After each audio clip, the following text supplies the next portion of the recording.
अब जब ये सारी चीजें शुरू हुई, क्योंकि मूवमेंट तो लॉन्च हो चुका है अब, सिविल डिसोबीडियंस मूवमेंट, अब लोगों ने इसको बॉयकॉट करना कैसे शुरू किया।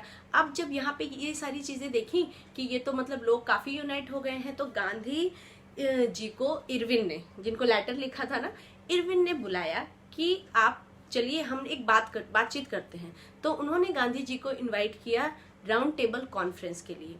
First round table conference Gandhi ji ने अटेंड नहीं की थी, कांग्रेस ने अपोज किया था, ठीक है। सेकेंड राउंड टेबल में गांधी जी को इनवाइट किया गया कि आप आइए, आपसे बातचीत करते हैं, ये जो पूरा मूवमेंट लॉन्च हो गया है तो प्लीज आप अटेंड करिए इसको। तो गांधी जी ने सेकेंड राउंड टेबल अटेंड की थी, लेकिन वो मतलब सेटिस्फाइड नहीं हुए कि जो भी उन्होंने अपनी मांगे रखी थी उन्होंने नेगोशिएट नहीं किया, उन्होंने पूरी नहीं की ब्रिटिशर्स ने। तो इसके लिए फिर गांधी जी ने कहा नहीं, अब मैं ये मतलब जो है मुझे तो मूवमेंट अब करना ही है, क्योंकि ये लोग हमारी बातें मान नहीं रहे हैं और मैं उनके आगे अब और झुक नहीं सकता हूँ। तो ये एक बहुत इंपॉर्टेंट बात थी। तो जैसे ही मूवमेंट स्प्रेड हुआ, सिविल डिसोबीडियंस मूवमेंट, लोगों ने उसको पूरी तरह से अपने में उतारना शुरू कर दिया। लोगों ने बॉयकॉट करना शुरू कर दिया चीज़ों का। जो लिक्वर शॉप्स थी उन वहाँ पर तोड़फोड़ शुरू कर दी। जो पीजेंट्स थे उन्होंने टैक्सेस, रेवेन्यू सब देने से मना कर दिया। जो फॉरेस्ट लॉज जो थे उन सबको बॉयकॉट किया गया, कोई कुछ भी मानने को तैयार नहीं हो रहा था। इस तरीके से चीज़ें सब लोग क्या कर रहे थे, अपना अपोज दिखा रहे थे। फॉरेस्ट पीपल जितने भी थे, forest people violated the forest laws, ठीक है। तो ये सब चीजें जब होने लगी, मतलब पूरी तरह से हर जगह पूरे देश में बहुत सारे मूवमेंट्स, स्ट्राइक सब चलने लगी। अब गांधी जी का मोटो शॉर्ट लॉ को ब्रेक करने के साथ ही ये जो मूवमेंट था वो पूरे देश भर में फैल गया। जगह जगह स्ट्राइक्स, मूवमेंट्स इस तरह के, और जगह भी जहाँ पे नमक बनता था वहाँ पे भी लोगों ने नमक कानून को तोड़ा। तो पूरे जो देश के लोग थे वो एक साथ यूनाइट होकर इस चीज़ को करने लगे और ब्रिटिशर्स को बॉयकॉट करने लगे। जो लिक्वर शॉप्स थी उनको तोड़फोड़ किया गया वहाँ पर, क्योंकि वो ब्रिटिशर्स के द्वारा चलाई जा रही थी। जो पीजेंट्स थे, फार्मर्स थे, उन्होंने रेवेन्यू टैक्सेस देने से मना कर दिया था। जो फॉरेस्ट पीपल थे उन्होंने पूरी तरह से वॉयलेट किए थे, फॉरेस्ट लॉज जितने भी थे उनको उन्होंने वॉयलेट किया। तो इस तरीके से कह सकते हैं कि सभी लोग क्या कर रहे थे, अपोज कर रहे थे ब्रिटिशर्स का। तो ये एक ऐसा मूवमेंट था जो सबको पीसफुली करना था। बट इतनी ज्यादा मात्रा में जब लोग इससे जुड़ जाते हैं तो कहीं ना कहीं वॉयलेशन आ ही जाता है।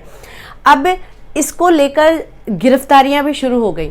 जब गांधी जी को अरेस्ट कर लिया गया तो लोगों में एक गुस्सा निकल के आ गया। अब अरेस्ट होना ही, क्योंकि लॉ तोड़ा था तो एक था कि ये कानून तोड़ा गया है तो भाई अरेस्ट तो उसमें होगा ही होगा। तो इसके लिए भी गांधी जी पहले से ही प्रिपेयर थे कि हाँ मुझे पता है कि अरेस्ट वो होंगे ही, उनको ये चीज़ उनके माइंड में थी।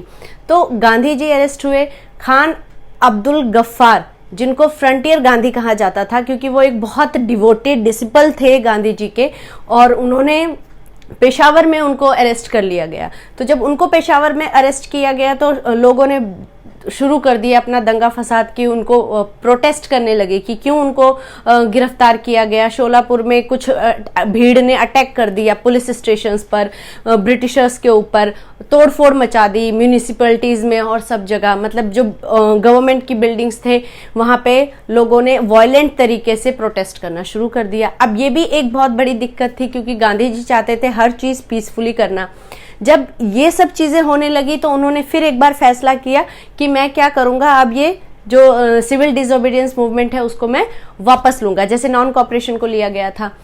जब गांधी जी जेल में थे तो उस टाइम जो ये पूरा प्रोटेस्ट चल रहा था उसको लेके ब्रिटिशर्स ने भी ब्रूटली उनको मतलब हैंडल किया, लोगों को रिप्रेशन करने की कोशिश की, लाठी चार्ज, उठा के अरेस्ट करना। कहा जाता है कि लगभग 1 लाख लोग इस टाइम पर अरेस्ट हुए थे। तो ये एक बहुत बड़ी टेंशन की बात थी गांधी जी के लिए भी और बाकी पूरी कंट्री में जो ये वायलेंट तरीके से प्रोटेस्ट हो रहा था इसको लेकर भी। तो अब जो गवर्नमेंट थी, ब्रिटिश गवर्नमेंट थी, उसको भी कुछ करना था। तो उस वहां से फिर इरविन ने एक ऑफर दिया गांधी जी को कि आप आइए और हम कुछ नेगोशिएट करते हैं चीजों को लेकर, और अभी आप ये मूवमेंट वगैरह जो भी है आप इसको बंद करिए, थोड़ा सा लोगों को शांत करिए, क्योंकि गांधी जी एक इकलौते ऐसे इंसान थे जो चीजों को कंट्रोल कर सकते थे। तो गांधी जी ने फिर फर्स्ट राउंड टेबल कॉन्फ्रेंस में कांग्रेस ने पूरी तरह बॉयकॉट किया था, बट इस वाली सिचुएशन में कि लगा कि हाँ चलो कुछ नेगोशिएशंस मिल सकती हैं, तो Gandhi ji second round table conference में जाने के लिए तैयार हो गए। दिसंबर 1931 में सेकेंड राउंड टेबल हुई लंदन में, और वहां गांधी जी गए। वहां पे उन्होंने जो भी बातचीत की, तो उन सब बातचीत का नतीजा ये आया कि कोई भी नेगोशिएशन हमारे फेवर में, इंडियंस के फेवर में, गांधी जी के फेवर में ब्रिटिशर्स ने नहीं की, जिससे गांधी जी को फिर गुस्सा आ गया। उन्होंने कहा कि मतलब मैं इतनी दूर तक आया नेगोशिएट करने के लिए और चीजें फिर वहीं की वहीं हैं। तो उन्होंने आकर कहा कि अब मैं दोबारा इस मूवमेंट को फिर से लॉन्च करूंगा। तो ये पूरी कहानी थी सिविल डिसओबीडियंस मूवमेंट को लेकर। तो एग्जाम में क्वेश्चंस आते हैं, तो आप इस पीपीटी के थ्रू जो है वो आप क्लियर कर सकते हैं कि सॉल्ट मार्च क्या था, कहां से कहां तक ऑर्गेनाइज किया गया था, गांधी इरविन पैक्ट क्या था, क्या साइन हुआ था उसमें गांधी इरविन पैक्ट में। तो आप लोगों को यही साइन हुआ था कि ठीक है हम नेगोशिएशन के लिए तैयार हैं। तो गांधी जी ने अपनी सारी डिमांड लिख कर दी थी और कुछ ब्रिटिशर्स की भी डिमांड थी। तो वहां पे बेसिकली ये सक्सेसफुल नहीं रहा था, हम ये कह सकते हैं। ठीक है, तो कुल मिला के ये Gandhi Irwin pact, salt march और लोगों ने कैसे इसको हैंडल किया, टैकल किया, ब्रिटिश गवर्नमेंट ने कैसे किया, तो ये पूरा जो किस्सा है आप लोगों को इस वीडियो में आई थिंक क्लियर हो गया होगा। और अगर कोई भी आपको और भी कोई डाउट लगता है तो इस प्लीज कमेंट सेक्शन में बताइए। Thank you so much for watching. Thank you.